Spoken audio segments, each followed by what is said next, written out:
Voilà, vous vous présentez, s'il vous plaît. Voilà, donc je m'appelle Ali Fall, je suis le conseiller technique en charge des médias et des relations publiques donc, de l'Agence nationale pour la couverture maladie universelle. Pourquoi avoir convié la presse à l'émission?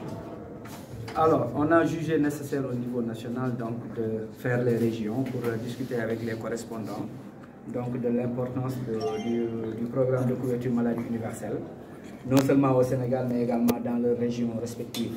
Raison pour laquelle, donc, après avoir fait Dakar, Saint-Louis et Tamba, et Sédhiou même, on est là aujourd'hui donc, pour discuter avec vous vraiment sur ce que la CMU est en train de faire dans la région. Et vous-même, vous l'avez constaté et peut-être même vous l'avez apprécié. Aujourd'hui, on est à plus de 240 000 Ziguinchorois donc dans les mutuelles de santé ici dans la région, ce qui équivaut à un taux de 35% donc, de couverture, ce qui est plus ou moins satisfaisant. Donc, vu un peu les pesanteurs socioculturelles qui s'opposent un peu à l'enrôlement, donc, disons, volontaire des personnes dans les mutuelles de santé. Vous avez également appris et apprécié que l'année dernière, par exemple, plus de 200 millions ont été injectés ici dans le système de santé au niveau de la région. Ça également, c'est quelque chose de très important, tout comme près de 500 millions ont été injectés ici donc, à travers les mutuelles de santé par le projet ISMEA pour la prise en charge donc, des enfants de moins de 5 ans, mais également des femmes enceintes.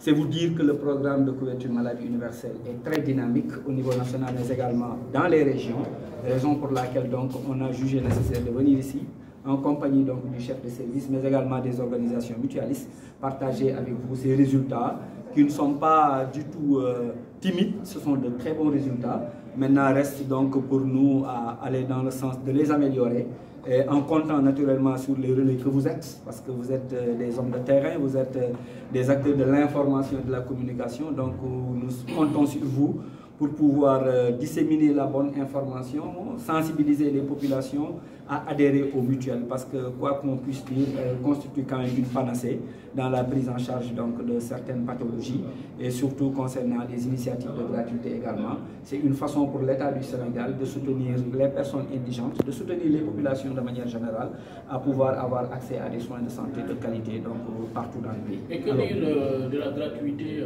de la césarienne, puisque c'est méconnu apparemment par une certaine partie de la population? Oui, comme son nom l'indique, la césarienne elle est gratuite, hein, comme on dit, la gratuité de la césarienne. Donc c'est une réalité un peu partout. Ça également, il ne faut pas que les gens le perdent de vue. C'est une réalité, donc et l'agence paye quasiment beaucoup d'argent, ne serait-ce que actuellement la dette qui tourne autour de la césarienne, c'est quasiment plus de 3 milliards. C'est vous dire qu'il y a près de 30 000 femmes qui ont été prises en charge gratuitement donc au niveau de certaines structures de santé et pour qui l'agence paye donc cette césarienne. Et donc c'est quelque chose de gratuit qui est là, tout comme d'ailleurs pour les enfants de 0 à 5 ans, mais également pour les personnes âgées de 60 ans, de plus de 16 ans.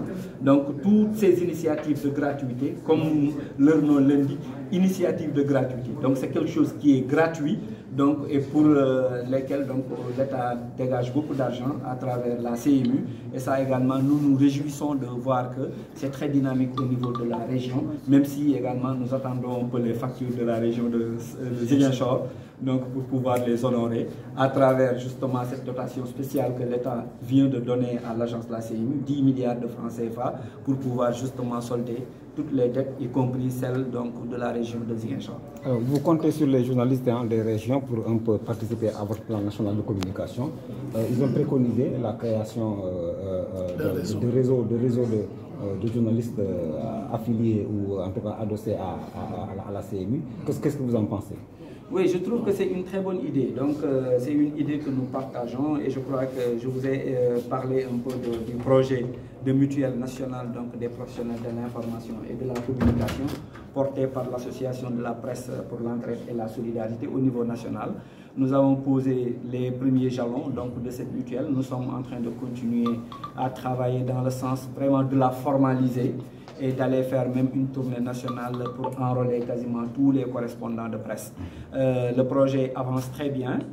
Nous attendons juste un peu l'agrément signé par le ministre de tutelle, donc le ministre du Développement communautaire, de la solidarité nationale, de l'équité sociale et territoriale. Après signature donc, de cet agrément, nous allons entrer en jeu et essayer d'enrôler le maximum de correspondants de presse, de professionnels de l'information, de la communication de manière générale. Parce que partout où nous sommes passés, nous constatons que c'est une demande sociale, c'est une demande pressante d'un correspondant et nous y travaillons. Donc l'agence, elle est là pour tout le monde et nous essayerons donc aussi possible que pourra de faire de sorte que quand même les gens soient dans les mutuelles de santé. Et où se trouverait la pertinence du changement de l'appellation de l'agence?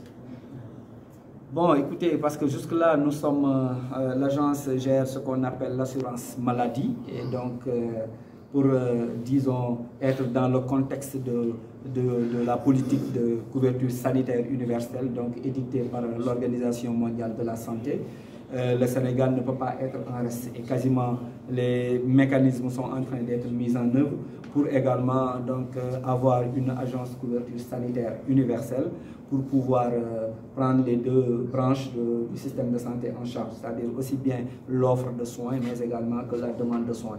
C'est pour cette raison que l'État a instruit l'agence de travailler dans ce sens. Et je crois que les projets de décret sont déjà ficelés et que tout est dans le circuit et que certainement dans les meilleurs délais vous allez constater vous-même que l'agence a changé d'appellation.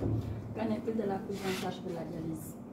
Oui, la dialyse, comme vous l'avez constaté, hein, la prise en charge de la dialyse est très compliquée. Donc, pour le moment, nous gérons une cohorte de plus de 1140 personnes, si le chiffre est bon. Alors, et pour cette cohorte-là, quasiment, l'État, à travers la CMU, dépense plus de 5 milliards pour leur prise en charge. Et nous voyons que la demande elle est très forte parce qu'on estime à plus de 200 000 personnes, 200 000 Sénégalais qui souffrent donc d'insuffisance rénale. Et comparé à 1000 et quelques, vous voyez que la demande elle est très forte. Donc l'agence essaie de maintenir en vie cette cohorte-là. Il y a une longue liste d'attente, on ne le souhaite pas, mais à chaque fois que de besoin, on met les gens à l'intérieur de la liste pour pouvoir les prendre en charge. Ce n'est pas facile, donc la prise en charge de la dialyse, mais l'État, à travers la CMU, fait d'énormes efforts en espérant que très bientôt, il y aura peut-être d'autres mécanismes qui nous permettront de soigner le maximum d'insuffisants rénaux, en invitant également les gens à miser sur la prévention parce que c'est une maladie qui est très coûteuse et on a vu que la prise en charge souvent ruine même des familles, ce qui n'est pas souhaitable. Mais l'agence fait de son mieux, essaie de prendre en charge les personnes dialysées et même subventionne le privé pour la prise en charge d'autres Sénégalais. C'est une lourde dépense que l'agence supporte, mais nous sommes là pour ça et nous espérons que très bientôt on aura d'autres dotations spéciales pour pouvoir gérer cette initiative de gratuité.